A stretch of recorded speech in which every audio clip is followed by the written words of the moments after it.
시작하겠습니다. 오늘 최고위원 회의를 시작하기 전에 국민의 목소리를 먼저 들어보도록 하겠습니다. 오늘 국민의힘을 찾아주신 손은정 뉴홈 전용모기지 보건 비대위 홍보국장님을 비롯해서 비대위 관계자분들께서 함께해 주셨습니다.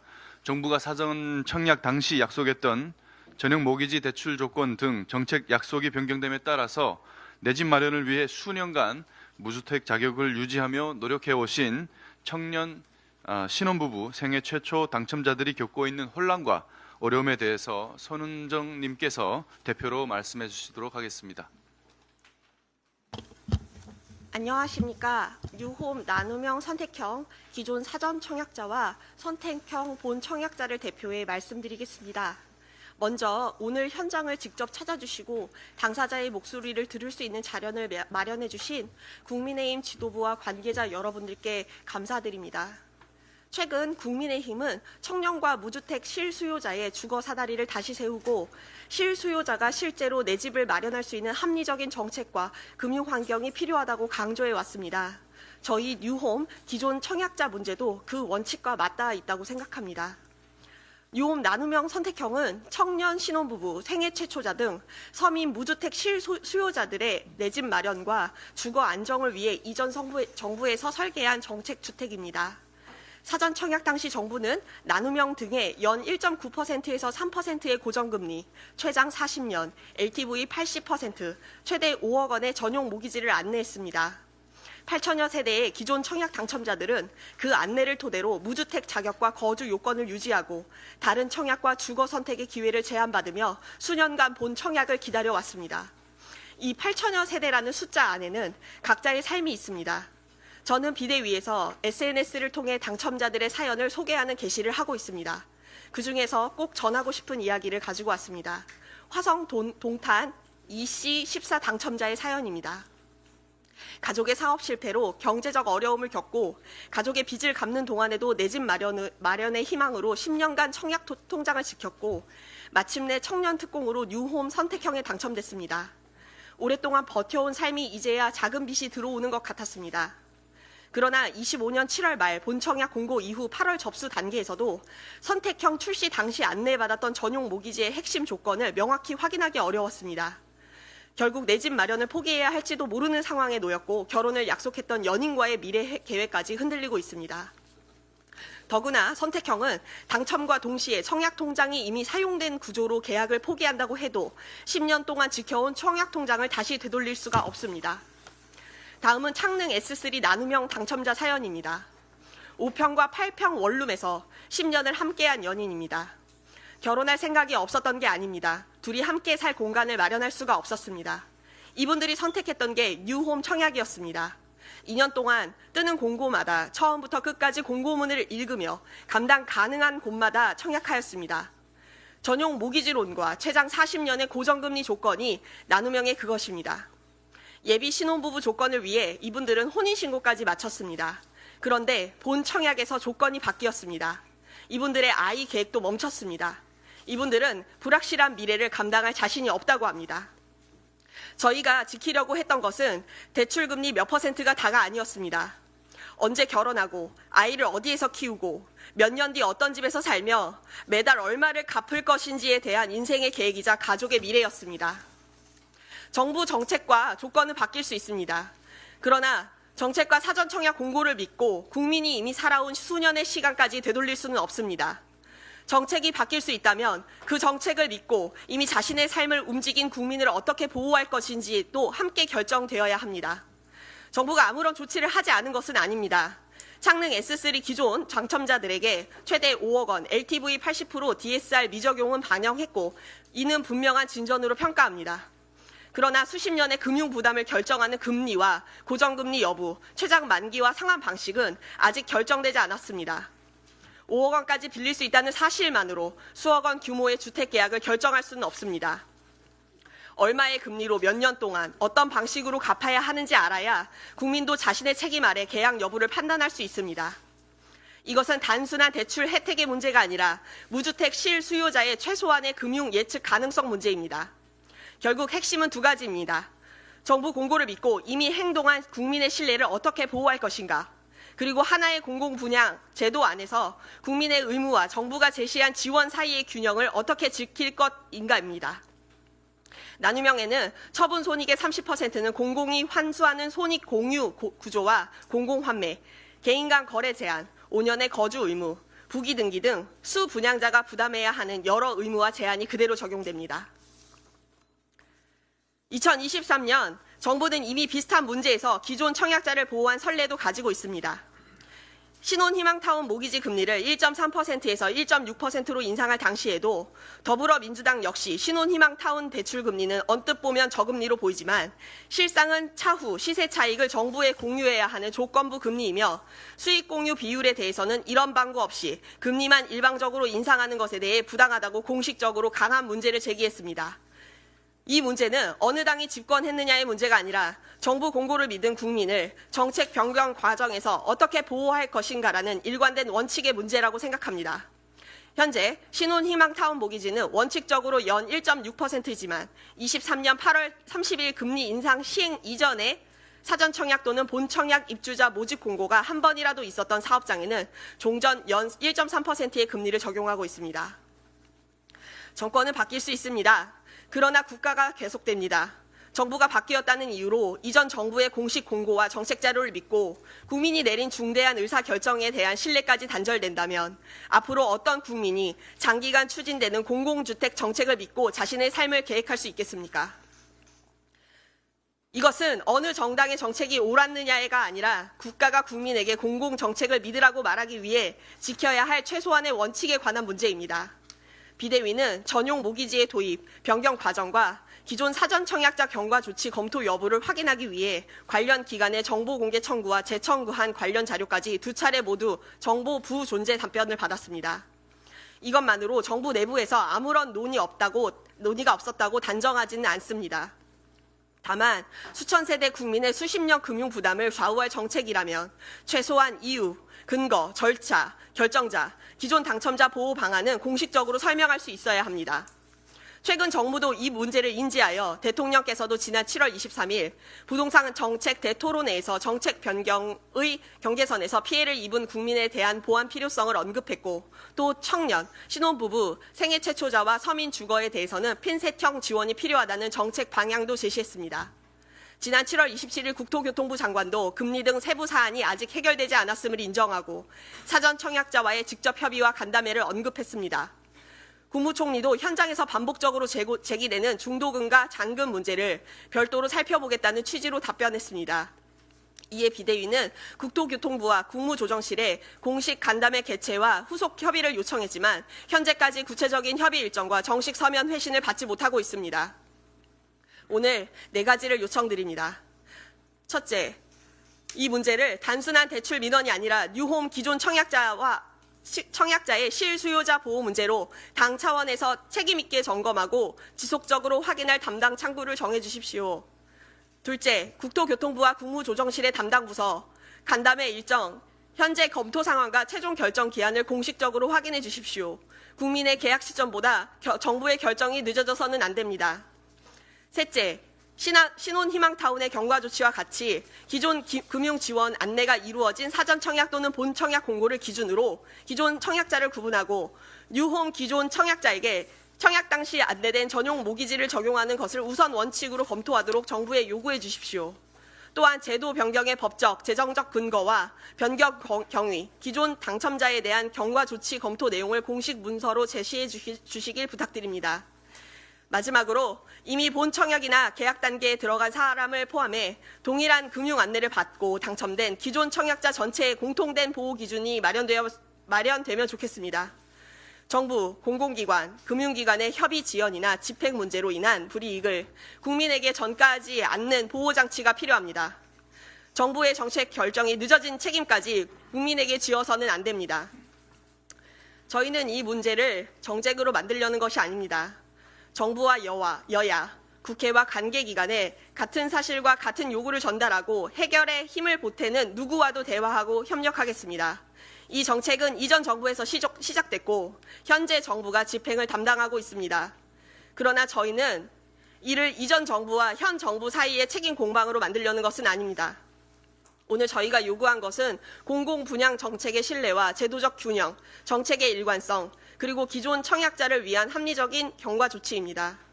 국민의힘에서도 정부의 공개 답변이 실제 정책과 집행으로 이어질 때까지 확인해 주시고 힘을 보태 주시길 요청드립니다. 감사합니다.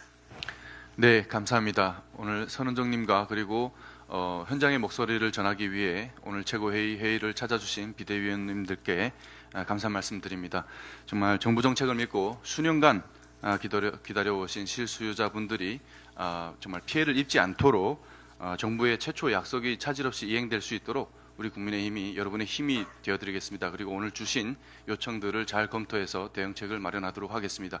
그러면 장례를 정리하고 우리 대표님 말씀 있겠습니다. 정책수석님, 그 국토위원장, 국토위 간사, 정책수석 이렇게 해서 우리 손은정 정대희님하고 이렇게 비대위 관계자분들하고 최대한 빨리 좀 간담회를 해서 이 부분에 대해서 정부를 상대로 해서 그 현안 질의를 할 수 있도록 좀 준비를 해주시죠. 대표님 혹시 할 말씀? 저도 간단하게만 한 말씀 드리겠습니다. 정부의 정책을 믿고 청약을 하고 당첨이 되고 또 그걸 믿고 미래를 설계해 나가던 국민들에게 그 조건들을 일순간에 변경하고 받아들이라고 하는 것은 정부가 하는 분양 사기죠. 민간 건설업체에서 이런 일을 했다면 당장 분양 사기로 처벌받았을 것입니다. 정부가 나서서 우리 청년과 우리 신혼부부들의 미래를 짓밟고 분양 사기를 하는 일은 저는 없어야 된다고 생각합니다. 여러 가지 제안의 말씀을 주셨는데 국민의힘이 끝까지 꼼꼼히 챙겨보고 문제를 해결하기 위해서 함께 노력하겠습니다. 예, 감사합니다. 그러면 장례 정리를 하고 최고위 회의를 이어가도록 하겠습니다. 오늘 찾으신 분들 감사드립니다.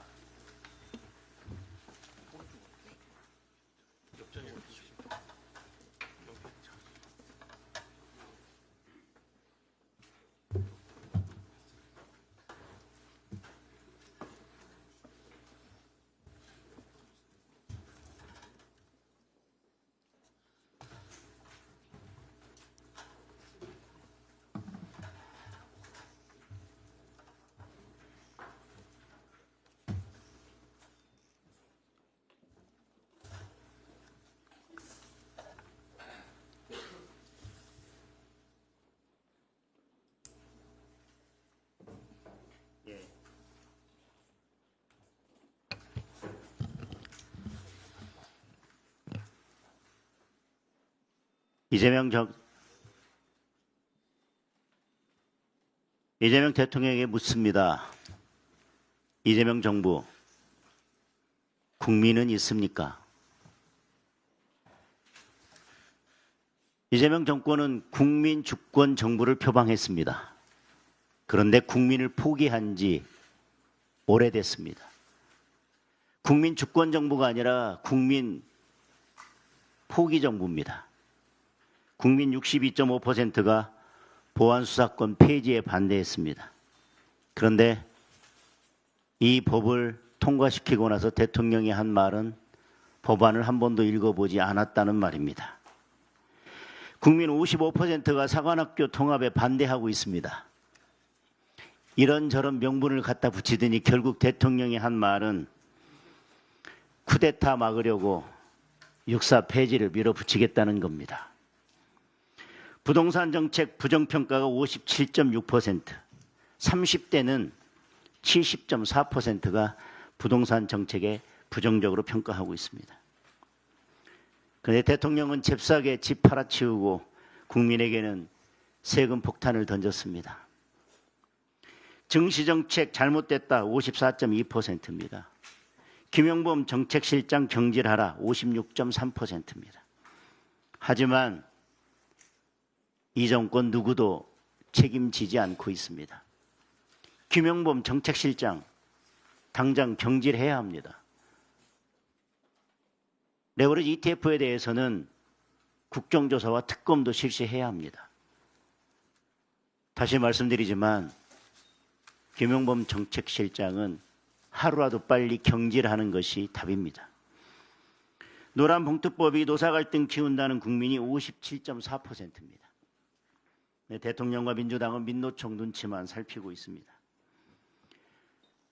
국민이 하지 말라고 하는 일만 더 강하게 밀어붙이는 대통령입니다. 국민이 반대하는 것만 밀어붙이는 여당입니다. 이재명 대통령, 국민 삶에 피해 주는 정책은 안 하느니만 못하다고 했습니다. 문제가 있으면 적극적으로 고쳐야 한다고 했습니다.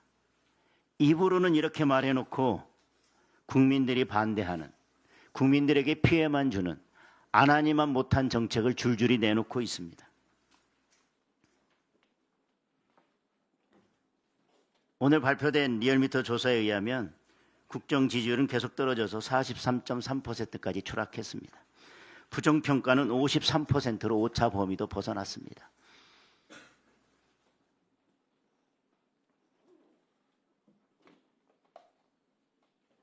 국민의 무서운 경고를 그냥 흘려보내서는 안 될 것입니다. 다시 말씀드리지만 국민 주권 정부가 아니라 이미 국민 포기 정부로 전락했습니다. 이재명 정권 1년 국민 재산이 거덜나고 있습니다. 주식시장 개인 투자자 손실이 무려 200조 원을 넘었습니다. 삼전 닉스 레버리지 ETF 투자자 수익률은 마이너스 60%를 넘습니다. 블룸버그는 SK 하이닉스 레버리지가 고점 대비 최저 84% 폭락했고 강제 청산된 증권 계좌만 36만 개에 달한다고 보도했습니다. 특히 그 가운데 65%가 만 35세 이하라며 정부가 경험이 부족한 투자자의 위험 투자를 부추긴다고 지적했습니다. 우리 청년들 정권이 만든 도박판에서 꿈과 재산을 도둑맞고 있습니다. 단일 종목 레버리지 ETF를 누가 설계하고 누가 최종 지시했는지 특검으로 철저하게 규명해야 되지 않겠습니까? 이재명 대통령도 그 책임에서 결코 자유로울 수 없을 것입니다. 최근에 전당대회를 치르고 있는 민주당에서 김민석 전 총리는 레버리지 ETF에 대해서 자신은 지시하지 않았다고 했습니다. 국무회의 통과했습니다. 총리가 지시하지 않았다면 대한민국에서 이 정책을 지시할 수 있는 사람은 단 한 명밖에 없을 것입니다. 대통령입니다. 특검해야 하지 않겠습니까? 그런데 그것도 모자라서 정부는 IS의 혜택까지 줄이겠다고 나섰습니다. 대통령은 또 이제 와서 남일처럼 정확하게 준비도 하지 않고 왜 그렇게 했느냐고 따져 묻습니다. 대통령이 정부에게 할 말이 아니라 국민이 대통령에게 따져 물을 일입니다. 온갖 규제와 대출 통제로 부동산 시장은 이미 지옥이 됐습니다. 그래놓고 대통령은 이제 와서 결혼 페널티를 없애겠다고 합니다. 말로만 하지 말고 오늘 우리가 최고위원회 시작하기 전에 우리 시민 한 분께서 절절히 얘기했던 이 문제부터 당장 해결하기 바랍니다. 이제는 하다 폐버스로 청년 주택을 만들겠다는 이야기까지 하고 있습니다. 해프닝으로 봐달라는데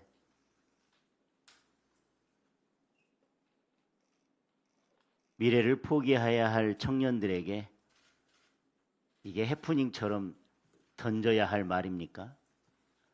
장관까지 지냈던 국회의원 입에서 이게 나올 말입니까?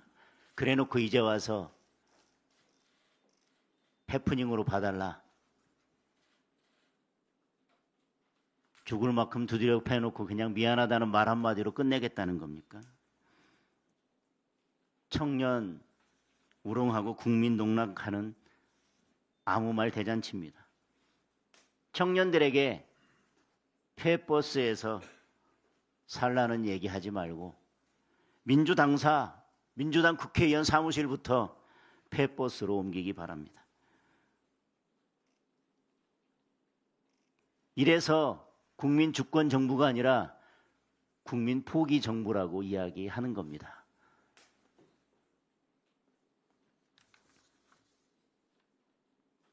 여기까지 하겠습니다. 저도 당대표님에 이어서 같은 취지의 말씀을 드리도록 하겠습니다. 지난 8일 이재명 대통령이 결혼 페널티 개선과제 22건을 SNS에 올리며 결혼이 부담이 아닌 희망찬 새 출발이 되도록 하겠다고 말했습니다. 그러나 지금 대통령이 걱정해야 할 것은 청년들의 결혼 부담이 아닙니다. 청년의 삶을 결혼은커녕 현상 유지조차 어렵게 만들고 있는 국정 기조입니다. 잘못된 도구마에 사로잡혀 다주택자를 때려잡는 것도 모자라 비거주 1주택자까지 악마화하고 있습니다. 정부의 세금 폭탄은 전 월세로 증가되고 결국 청년을 주거지옥으로 몰아넣고 있습니다. 게다가 이재명 정부는 청년의 주거 사다리에 이어 청년의 자산 형성 사다리까지 걷어찼습니다. 국정을 주식 리딩방처럼 운영하다가 급기야 단일 종목 레버리지 ETF까지 도입하여 청년들 주식 계좌를 녹여버렸습니다. 코스피 지수라는 바벨탑을 세우기 위해 청년을 등쳐먹은 것입니다. 정부와 여당의 주류인 86세대 정치인들은 본인들의 청년 시기부터 생각해봐야 합니다. 당시에는 높은 이율의 재형 저축으로 자산을 형성할 수 있었습니다. 열심히 일하면 월세, 전세를 거쳐서 아파트도 하나 장만할 수 있었습니다. 이처럼 본인 세대가 당연히 누렸던 혜택을 물려주지는 못할 망정 깡그리 없앴어야 되겠습니까? 심지어 민주당 의원은 폐버스 청년주택을 아이디어라고 내놓고 있습니다. 이것은 정책이 아니라 청년을 향한 조롱입니다. 청년에게 자산과 주거는 결혼과 육아를 위한 조건입니다. 이러한 기본 조건을 파괴하면서 대통령은 무슨 염치로 결혼 부담을 운운할 수 있단 말입니까? 고작 세제 혜택 몇 개 거론하며 세심하게 챙겨주는 척하지 마십시오. 제비다리 억지로 부러뜨려 놓고 약 발라주는 놀부와 무엇이 다릅니까? 지금 정부와 여당을 향한 청년의 분노가 불타오르고 있습니다. 조금이라도 책임감을 느낀다면 대출 규제와 세금 중심의 부동산 정책 기조부터 폐기하십시오. 단일 종목 레버리지 ETF를 도입한 정책 라인부터 문책하십시오. 청년의 분노를 립 서비스로 대충 넘어갈 생각을 버리시길 바랍니다. 지금 대통령의 머릿속은 오로지 본인 입맛에 맞는 여당 지도부를 세우기 위한 당무 개입과 본인의 재판 취소를 위한 궁리로 가득해 보입니다. 대통령 머릿속이 엉뚱한 생각으로 가득하니 국정도 총체적 난맥에 빠졌습니다. 이재명 정부의 총체적 국정 난맥 사항이 점입가경입니다. 첫째, 오합지졸 내각입니다. 북한을 조선으로 부르는 위헌적인 두 국가론적 발상을 통일부 장관이 독단적으로 추진하고 사자회담, 평화체제처럼 중요한 구상이 조율도 없이 발표되더니 외교부 장관과 통일부 장관이 말싸움이나 벌이고 있습니다. 지금 주식시장은 연일 난리통이고 수도권 부동산은 폭등하고 지방의 약성 미분양은 악화일로인데 경제라인은 행방불명입니다. 지금 경제부총리는 어디에 있으며 부동산 주무부처 국토부 장관은 어디에서 뭘 하고 있습니까? 청와대 쓴소리 한번 해본 적이 있습니까? 둘째, 대통령이 책임지지 않고 생중계로 공무원들을 이잡듯이 질타하는 유체이탈 리더십입니다. 이번에 발표된 세제 개편안 중 ISA 개편안에 대해 개미 투자자들의 반발이 쏟아지니까 4일 만에 대통령이 재검토를 지시하면서 왜 제대로 검토하지 않았나 라고 질타했다고 합니다. 본인이 모든 정책의 최고 책임자 아닙니까? 대통령이 남양주 스토킹 사건 늦장 대응을 두고 국수본을 질타하고 난 뒤 국수본 지휘부는 또 질책받는 것이 두려워 장윤기 사건에 대해 분리 수사를 지시했습니다. 책임 있게 재발 방지 대책을 세우기보다는 공무원들 상대로 사이다 장면을 연출하는 데에만 몰두하는 포퓰리즘적 생중계 쇼 정치가 초래한 결과입니다. 국방부 업무보고에서는 대통령 스스로 국가안보 100년 대계인 사관학교 문제를 연좌적 책임과 정치 보복으로 변질시키면서 멀쩡한 육사생도들을 잠재적 쿠데타범으로 몰고 갔습니다. 업무보고 생중계가 대통령 원면쇼에 아무 말 대잔치로 전락한 지 오래입니다. 셋째, 이 정부의 가장 큰 문제는 보안수사권 폐지에 대해 문제가 생기면 그때 가서 고치면 된다라는 말로 상징되는 무책임한 실험실 국정 운영입니다. 부작용은 나중에 가서 생각하고 일단 질러본다는 식의 무책임하고 졸속적인 국정 운영입니다. 이처럼 국민을 납득시키는 상식적인 국정 운영을 못하니까 오로지 힘으로 밀어붙이는 입법 독재로 일관하고 있습니다. 말문이 막히니까 주먹이 먼저 나가는 깡패 정치입니다. 지금 벌써 민주당은 13일에 본회의를 열어서 여야 간에 이견이 조율되지 않은 법안들을 강행 처리하겠다고 운운하고 있습니다. 지금 주식, 부동산, 물가 등 민생 경제가 비상 상황입니다. 지금의 총체적 국정 난맥 상태로는 위기를 돌파할 수 없습니다. 국정 기조를 180도 전환해야 합니다. 좌충 우돌 오합 지졸 청와대 새 실장과 내각을 전면 교체하고 이재명 만담쇼로 전락한 업무보고 생중계를 전면 재검토하고 소수 야당을 국정 파트너로 인정하고 여야정 비상경제 시국회의를 개최하여 경제 정상화에 힘을 모을 것을 제안합니다. 이재명 대통령이 국정기조 전환 요구에 응한다면 야당도 적극 협력하겠습니다. 그러나 지금 같은 무책임한 국정기조를 계속 이어간다면 국민의힘은 비상한 각오를 하지 않을 수 없다는 말씀을 드립니다. 이상입니다. 예, 최고위원 신동욱입니다.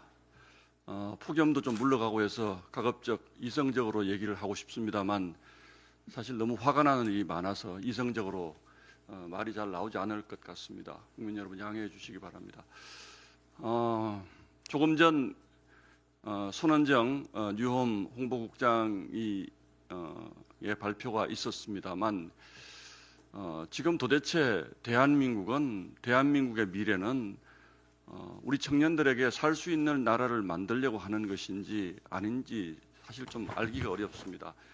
지난 주말 정말로 저를 경악해 만든 것은 우리 청년들 집 없으면 폐버스에서 살면 되지라는 민주당 의원의 중진 의원의 발언이었습니다. 지금 온라인을 보시면 그 발언을 패러디한 수많은 패러디물들이 지금 돌아다니고 있습니다. 폐버스로 아파트를 만들고 주유소에 폐버스를 주르륵 세워서 살게 하고 저는 이재명 대통령과 민주당에게 묻습니다. 본인들의 자녀들이라면 폐버스에 살게 하고 싶습니까? 예전에 조국혁신당 전 대표가 왜 다 용이 되려고 하느냐? 가재 붕어로 살면 되지.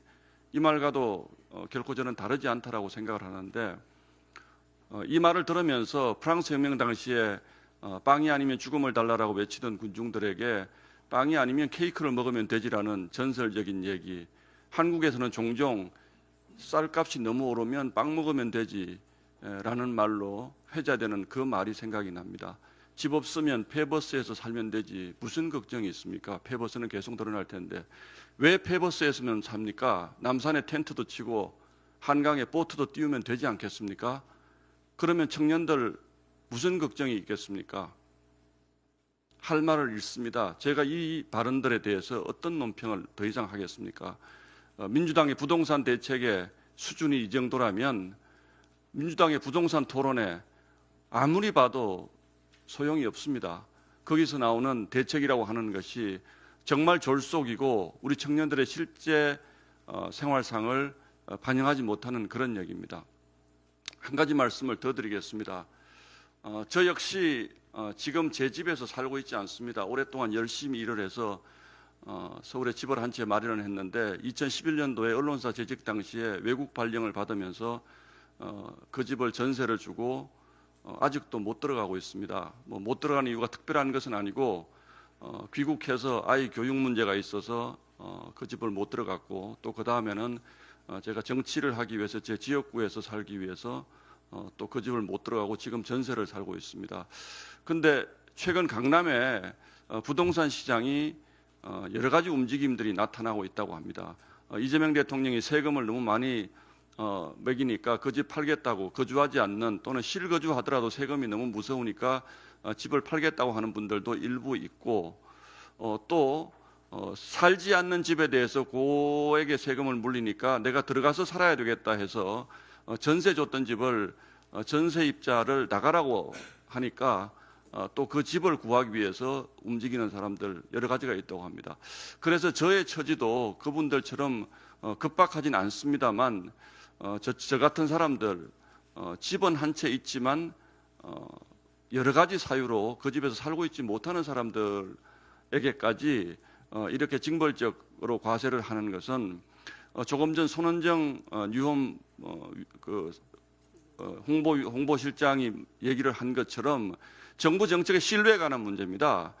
우리는 뭐 다주택자를 장려하던 시절도 과거에 있었고 비교적 최근에는 집을 여러 채 가지지는 말고 한 채지만 너가 살거나 또는 거주하지 않더라도 투기 목적이 아닌 집을 한 채 가지는 것은 비교적 장려하고 거기에 따른 세제 혜택을 줘왔습니다. 그런데 갑자기 정부가 과거에 쭉 해왔던 이런 정책들을 갑자기 이렇게 바꾸면 도대체 우리 국민들은 누구를 믿고 집을 사고 주식을 삽니까?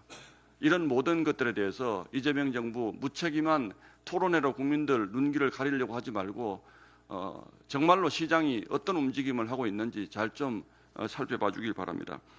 마지막으로 한 말씀 더 드리겠습니다. 얼마 전에 오세훈 시장이 국무회의에서 부동산 문제에 대해서 한 말씀 드리겠습니다. 그랬더니 말을 못하게 막은 적이 있습니다.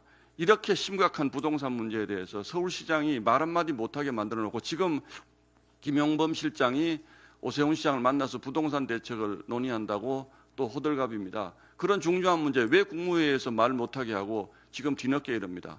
김용범 실장 경질하라는 얘기는 광주 전라 반도체 공장 세우겠다고 호들갑 떨던 그 시점 이미 한 달 전에 제가 김용범 실장 경질하지 않으면 계속 사고 칠 것이라고 제가 경고한 바 있습니다. 그런데 아직도 김용범입니까? 조금 전 원내대표께서 전면적인 개각과 경제 기조의 대전환을 요구했습니다만 일단 그 전에 김용범 실장은 경질하고 민간인 신분으로 조사받아야 될 사람이라고 이제는 생각을 하고 있습니다. 주식, 부동산 그리고 국가경책 전반에 걸친 실정의 책임을 저는 피하기 어렵다. 이재명 정부 그렇게 생각합니다. 이상입니다. 네, 최고위원 김민수입니다. 최고위원 회의 전에 그 청년의 발언을 통해서 정책 하나를 변경하는 것이 정부의 손가락질 하나가 국민들의 삶을 얼마나 변화시키는지 그 피해는 누구에게 가는지 그리고 그 피해자인 국민의 삶이 어떻게 무너지는지를 보여준 것 같습니다. 미안합니다. 세금 때문에 집을 팔아야 할 것 같습니다. 미안합니다. 세금 때문에 제가 직접 들어가서 살아야 할 것 같습니다. 조선일보 보도에 따르면 지난 3일 발표되었던 세제 개편안 때문에 세금 부담이 커진 비거주 1주택자들이 주택 매각이나 직접 거주를 고려하면서 임차인들에게 퇴거 요청을 하고 있다고 합니다. 1주택자들까지 투기 세력으로, 투기꾼으로 규정하며 압박한 결과 그 피해는 고스란히 세입자들에게 전가되고 있습니다. 이재명 정권 그리고 민주당 이게 부동산 대책 맞습니까? 이제서야 공급을 늘리겠다. 아파트는 시간이 걸리니 빌라와 오피스텔부터 증가시키겠다. 본인들이 편한 본인들의 이념에 따른 정책이 아니라 국민의 삶을 위한 정책을 짜기 바랍니다. 다음으로 투표자 수 허위 입력에 대해서 말씀드리겠습니다. 선관위가 시간대별로 투표율을 미리 입력했던 과정이 드러나고 있습니다. 지난 지선에 47곳, 대선에 26곳, 총선에 44곳, 총 117개소에서 투표율을 미리 입력했습니다. 국민 여러분, 어떤 생각이 가장 먼저 드십니까? 미리 투표율을 입력했다면 그 행위에 반드시 이유가 있지 않겠습니까? 우리가 여기에서 궁금해해야 할 것은 왜 아니겠습니까? 시간마다 집계되어서 나는 투표율 그대로 입력하기만 하면 되는데 왜 1시간 전에, 왜 1시간도 더 전에 투표율이 확인되지도 않은 상황에서 무려 117개소나 투표율을 미리 입력했을까요? 이런 상황을 보고 왜? 라는 물음이 질문이 떠오르지 않는다면 이상한 것 아니겠습니까? 선관위 국조특위에서는 투표율을 미리 입력한 것을 가지고 부정이라고 보기는 힘들다라고 합니다. 컨닝을 해서 서울대를 못 갔어도 부정행위입니다. 컨닝해서 연고대 못 갔어도 부정행위입니다. 국조특위에서 지금 이와 같이 심각한 문제들을 축소하려고 할 것이 아니라 왜 선관위에서 왜 투표율을 미리 입력했는지, 투표율을 미리 입력했다면 더 큰 문제들은 없는지 낱낱이 밝혀야 될 것입니다. 이제는 이러한 상황을 지켜보고도 부정선거라고 말하지 못하는 자들, 그런 사람들이 더 큰 문제가 아닌가 생각되어집니다. 선관위 국조특위 맡은 바 사명을 다 가지고 업무에 임해 주시기를 부탁드리겠습니다. 민주당 항의 의원이 청년 버스 하우스 공급에 대해서 이야기했습니다. 모두가 용이 될 필요는 없다. 가재 붕어 개구리로 살아가면 된다던 조국의 말이 떠오릅니다. 14평 아파트를 둘러보면서 신혼부부의 어린아이 2명까지는 충분히 살겠다던 문재인의 말이 기억납니다. 버스하우스보다 더 심각한 것은 청년 문제를 바라보는 진보진영 민주당의 인식 문제가 아닌가 싶습니다. 청년들 지금 당장 큰 평수의 집 바라는 거 아닙니다. 청년들 당장 높은 소득의 직업 원하는 거 아닙니다. 청년들이 진짜 바라는 것은 자유 대한민국에서, 우리나라에서 우리가 노력한다면 공정한 기회가 보장되는지, 공정한 경쟁이 이루어지는지, 노력에 대한 결과를 얻을 수 있는지 궁금해하고 있습니다. 청년들의 한계를 정치에서 긋지 말아주시기 바랍니다. 청년 여러분 꿈꾸십시오. 100평 집에서 살겠다 꿈꾸십시오. 연봉 1억이 아니라 연봉 10억, 20억 벌어보겠다 꿈꾸십시오. 지방이 아니라 수도권, 강남, 송파에서 살겠다 꿈꾸십시오. 이렇게 꿈꿀 수 있어야 그 나라가 발전합니다. 최근 AI 시대 창업을 꿈꾸는 청년이 대한민국에선 12%, 미국에서는 57%라는 조사 결과가 있었습니다. 미국에서 창업을 꿈꾸는 청년들의 5분의 1뿐이 미치지 못하는 수치입니다. 이재명과 민주당 의원들께 고합니다. 청년들이 창업을 꿈꾸지도 못하는 나라, 청년들이 보다 큰 집을 꿈꾸지도 못하는 나라, 청년들이 보다 나은 회사를 꿈꾸지도 못하는 나라 만들어서야 되겠습니까? 청년이 미래입니다. 청년의 한계, 정치에서 긋지 않기를 간곡히 부탁드립니다. 이상입니다.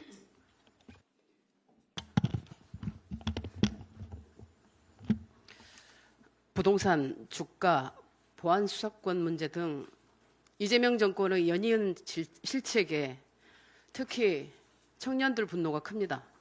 그동안 민주당은 2030에게 비전이나 실리를 제시하기보다는 늘 상대 진영을 악마화하고 혐오를 부추기며 표를 얻어왔습니다.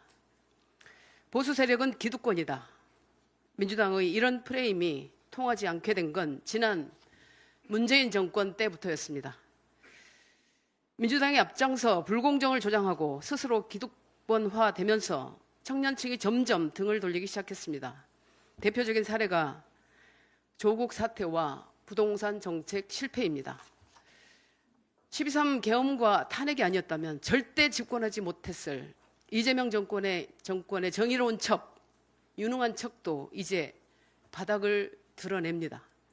역대 가장 강력한 부동산 대출 규제책을 내놓고 심지어 금융과 부동산의 고리를 끊는 게 내 소신이라고 말한 금융위원장은 정작 자신은 3억 5천 대출받아 구입한 8억짜리 아파트로 40억 가까운 시세 차익을 얻었습니다.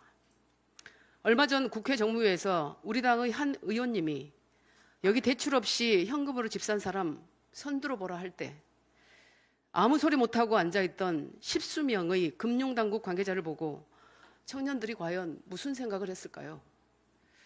결국 이 정권이 끊어버린 것은 부동산에 들어가는 돈줄이 아니라 청년의 꿈이자 주거 사다리였던 것입니다. 지금 부동산 세금 폭탄에 직접 세금 내는 중년층, 노인층보다 2030 세대의 분노가 더 큽니다. 집 가진 사람 보유세 올리고 비거주 1주택자 세금을 폭등시키면 결국 청년들 월세가 오르고 자기 집에 들어가 살겠다는 집주인이 늘어나 살던 전세에서 밀려날 가능성이 높기 때문입니다. 이래놓고 폐차 주거 청년 특공을 말하는 전직 장관이자 현직 국회의원이 우리 대한민국 2030에게 제정신으로 보였겠습니까? 주가 폭락과 단일 종목 레버리지 ETF 사태로 인한 영끌 비투 피해도 다 청년 탓입니까? 경제적 흐름과 세계적 추세를 읽지 못한 투자자 잘못인가요? 지난해부터 이재명 대통령을 비롯한 정부 여당 인사 모두가 증시 호황에 호들갑을 떨며 심지어 금융위 부위원장이 방송에서 이제 B2도 레버리지라며 영끌 투자를 부추기지 않았던가요?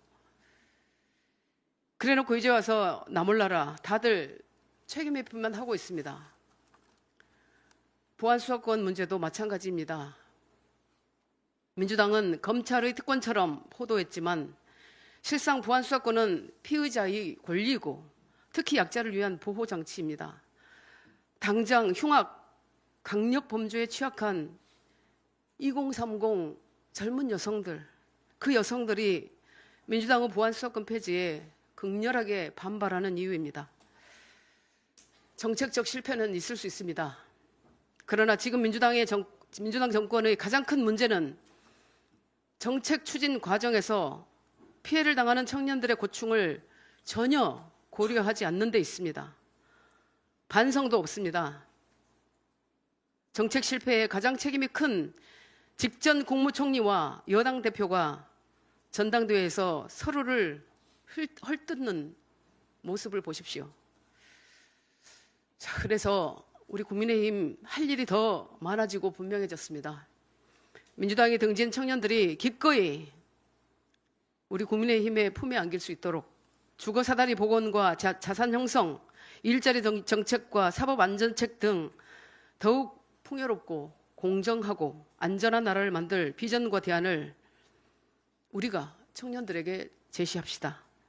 우리가 하지 않으면 정말로 청년의 미래가 위험해집니다. 이상입니다. 앞에서 많이 말씀하셨지만 민주당 황희 의원의 이 버스하우스 제안에 대해서 제가 조금 검토를 해봤습니다. 사실 여당 3선 의원이자 전직 장관이고 또 도시공학 박사라고 하니까 이분이 그래도 뭔가 생각을 좀 했지 않을까 싶어서 한번 확인을 해봤습니다. 이분 주장은 그 암스테르담의 보트하우스를 예로 들면서 리모델링 비용을 세대당 5천만 원으로 잡아서 1만 세대면 5천억밖에 들지 않으니까 만 세대 공급하기 쉽다 뭐 이런 주장입니다. 법정 규격이 버스 한 대 바닥 면적이 32.5평방미터가 나옵니다. 이게 청년 주택 기준 면적이 20평방미터인데요.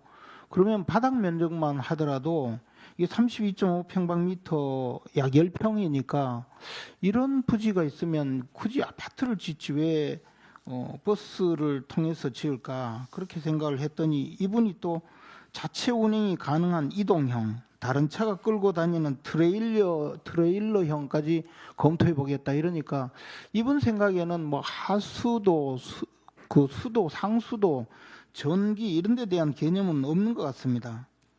캠핑카 정도 생각을 한 것 같은데요. 이게 1만 대를 세우면 다닥다닥 붙여도 축구장 45개 규모입니다. 이 정도 토지가 있으면 아파트 한 20층으로 짓는 게 좋지 않겠습니까? 이분이 도시공학 박사라는데 이 박사기를 어떻게 취득했는지 이것도 한번 봐야 되고요. 암스테르담 보트하우스를 예로 들었습니다. 암스테르담은 아시다시피 그것이 운하 지역이기 때문에 사실 배들이 많이 운행을 하다가 지금은 이제 운행을 거의 하지 않으니까 그 폐선박을 주택으로 개조해서 살던 것에 유래를 합니다. 현재는 그게 다 고급 주택으로 바뀌었습니다.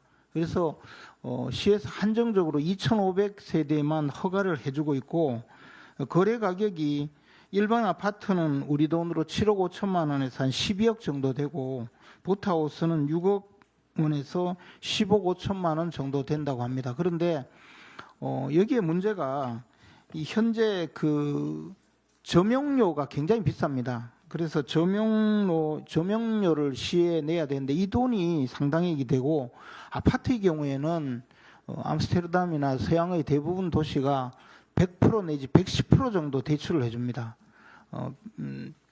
주택 가격은 100% 대출해 주는 것은 당연하고 거기에 뭐 이사 비용이나 세금까지 대출을 해 주는 것이죠. 근데 보트하우스는 이게 수시로 수리를 해야 되고 선착장 허가권이 또 많은 비용이기 때문에 실제 모기지가 거의 되지 않고 있다 합니다. 그래서 아주 부유층이나 또는 약간 히피적인 생활을 하는 분들이 거기에 세컨드하우스 개념으로 살고 있다는데 이 황희 의원 도시공학 박사가 맞는지 이 박사기부터 좀 검증을 좀 해야 될 것 같아요.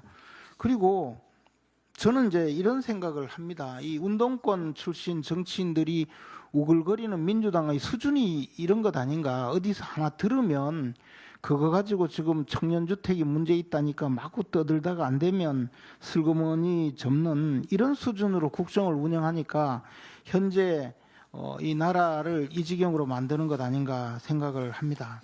이게 보면 주택 문제도 제가 생각하건대는 정말 청년 세대에게 조금 도움을 주려면 차라리 암스테르담처럼 주택 그 모기지를 주택 대출을 100% 해주는 것이 맞다고 봅니다. 적어도 청년 세대의 경우에는 앞으로도 대출금을 갚을 수 있는 여력이 훨씬 많습니다. 그리고 그 대출을 해줄 것인가 말 건가는 금융기관에서 정하면 되는 것이거든요. 지금 우리가 자꾸 가계부채가 많다 하지만 정작 금융기관의 그 부실은 가계부채에서 일어나는 것이 아니고 대부분 다른 곳에서 뭐 예를 들어서 아파트 시행사들 이런 사람들이 부실 채권을 일으키고 있는 것이 현실입니다. 그래서 청년주택 내지 청년세대 생애 1주택의 경우에는 이 LTV 한도를 완전 철폐하고 100% 대출해주는 그런 정책을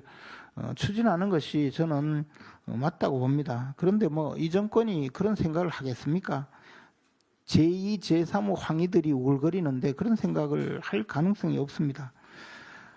지금 자산 형성 문제도 이 정권에서 그 완전히 엉망진창으로 만든 것이 지금 문제가 되고 있습니다. 최근에는 ISA 계좌를 소급 적용을 해서 기존의 세제 혜택 중에서 국내 상장 해외 ETF를 빼버렸습니다. 사실 ISA 여러분들 그 ISA 계좌 그 홍보하는 내용 또는 ISA 계좌에 대해서 설명하는 많은 그 자료들 검색해 보면 다 아실 겁니다. 이 ISA 계좌로 반드시 그 미국 S&P 500 주식에 투자해라 또는 뭐 저 나스닥 100에 투자해라 뭐 그런 분들이 대다수입니다. 그 이유를 쭉 뭐 설명하는 것도 들어보면 뭐 월 50만 원씩 앞으로 50년 저축을 하면 청년들이 50년 저축하면 500억 모은다 뭐 그런 이야기까지 하고 있는데 이걸 느닷없이 세제 혜택을 중단시키겠다. 이 정권은 소급표가 아유 이제 대세가 되었습니다. 이 소급표를 이렇게 소급해서 무효화시키는 이것이 아마 이재명 대통령이 공소취소에 목을 매다 보니까 모든 것을 국가 정책을 다 소급표를 발생시키는 것 아닌가 이런 생각이 듭니다.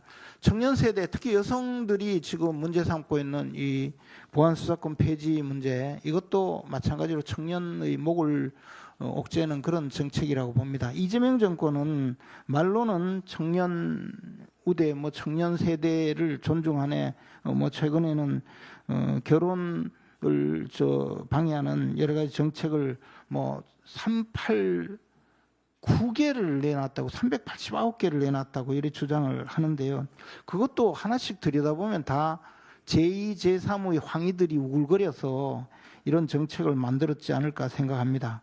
저는 이재명 정권을 바꾸지 않는 한 이 나라 청년 세대에게 희망이 없을 거라고 확신을 갖고 있습니다.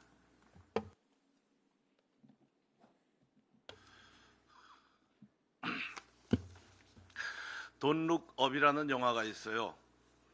태양계 내 궤도를 돌고 있는 혜성이 지구와 직접 충돌하는 궤도에 들어섰다는 엄청난 사실을 알게 됩니다.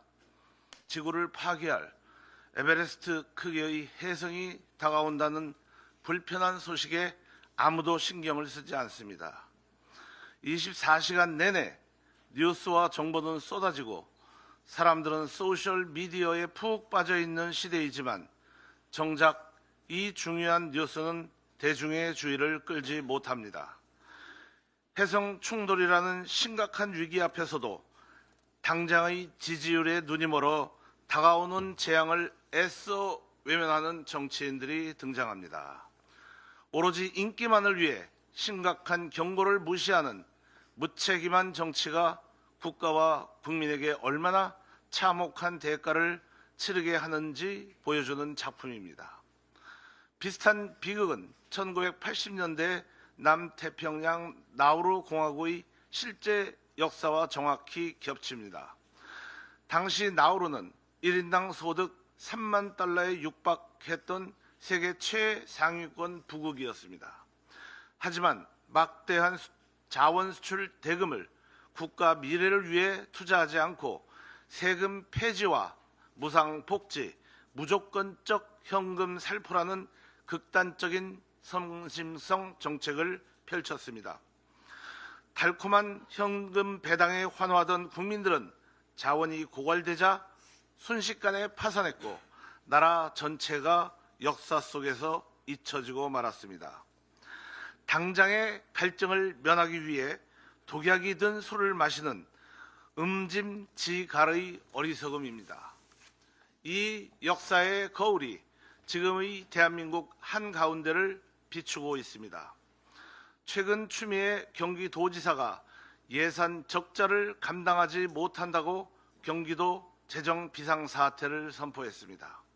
과거 2조 원대를 유지하던 경기도의 실질 채무는 무상 복지와 현금 살포 정책 이후 급증해 5조 원을 넘어섰고 산하 공공기관 부채까지 합치면 7조 원을 돌파하며 역대 최고치를 기록하고 있습니다. 이 뼈아픈 지표의 기원을 거슬러 올라가면 명확한 사실을 파악하게 됩니다. 그 시작은 이재명 현 대통령이 성남시장 시절 도입했던 청년 배당이었습니다. 세금을 화수분처럼 여긴 현금 살포는 경기도지사 시절 기본소득으로 덩치를 키웠고 김동연 전 지사 시절까지 이어진 무분별한 집행으로 1,400만 도민을 부채의 감옥에 가두고 말았습니다. 더욱 우려스러운 것은 지자체 재정을 박살낸 현금 살포 기조가 현재 대한민국 중앙정부의 정책으로 고스란히 옮겨졌다는 사실입니다. 지자체 파탄은 중앙정부가 메워줄 수 있지만 국가 재정의 파탄은 어느 누구도 대신 갚아주지 않습니다. 선심성 포퓰리즘의 끝은 결국 물가 폭등과 미래 세대에게 부과되는 세금 폭탄이라는 차가운 청구서뿐입니다. 역사에서 잊혀진 나우루 공화국의 파산은 결코 먼 남의 나라 이야기가 아니고 우리의 이야기가 될 수도 있음을 우리는 알아야 합니다. 여야는 지금부터라도 경기도 재정 위기의 원인을 차분히 분석하고 무너진 재정 건전성을 복구해 현실적이고 합리적인 대안을 마련하는 데 모든 역량을 집중해야 할 것입니다. 정치는 눈앞의 표를 위해 미래를 파는 것이 아닙니다. 그런 정치는 참으로 나쁜 정치입니다. 올바른 정치는 현재의 문제점을 냉정하게 살펴서 양심적으로 국가와 국민의 내일을 위해 책임지는 일이어야 합니다. 이상입니다.